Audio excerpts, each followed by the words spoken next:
The end of World War I in 1918 marked a turning point in modern history. The world had been changed irrevocably, with the collapse of the Austro-Hungarian, German, Ottoman, and Russian empires, and the rise of new states in their wake. The victorious powers met in Paris in 1919 to establish a new world order and to redress the wrongs of the war. Yet, despite the best intentions of the Allied leaders, the peace conference was marred by divisions, and many of the problems it created have been blamed for the outbreak of World War II. In this article, we will explore the post-WW1 violence theory and how it relates to the Paris Peace Conference. The Treaty of Versailles, which was the most important treaty of the Paris Peace Conference, imposed harsh penalties on Germany, and is often seen as a contributing factor to the rise of Hitler and the outbreak of World War II. Many historians have suggested that the treaty was too punitive and that it left Germany feeling humiliated and resentful. This in turn led to the rise of extremist political movements, such as the Nazis,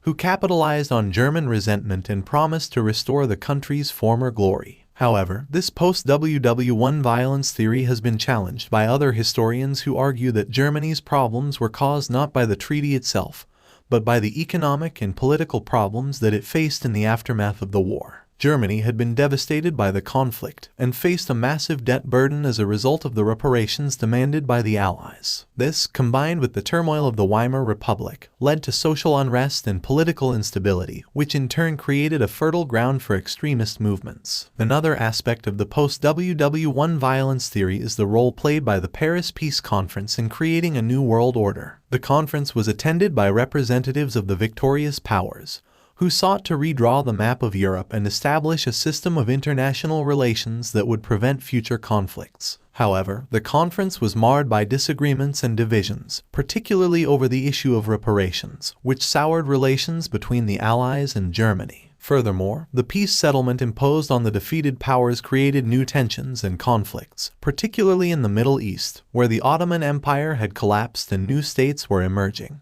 The borders of these new states were often arbitrary and ill-defined, and this led to disputes and violence, particularly between Arabs and Jews in Palestine. One of the most controversial aspects of the Paris Peace Conference was the decision to establish the League of Nations, an international organization that was intended to promote peace and cooperation between nations. Although the League was seen as a symbol of hope and progress at the time, it was ultimately unable to prevent the outbreak of World War II and was dissolved after the war. In conclusion, the post-WW1 violence theory and the Paris Peace Conference are inextricably linked. The harsh penalties imposed on Germany and the creation of new states in Europe and the Middle East created a fragile and unstable world order, which was ultimately unable to prevent the outbreak of World War II. However, it is important to recognize that the problems of the post-war period were complex and multifaceted, and that there is no single cause for the rise of extremism and the outbreak of war. Nevertheless, the lessons of the post-WW1 period remain relevant today, as we continue to grapple with the challenges of building a more peaceful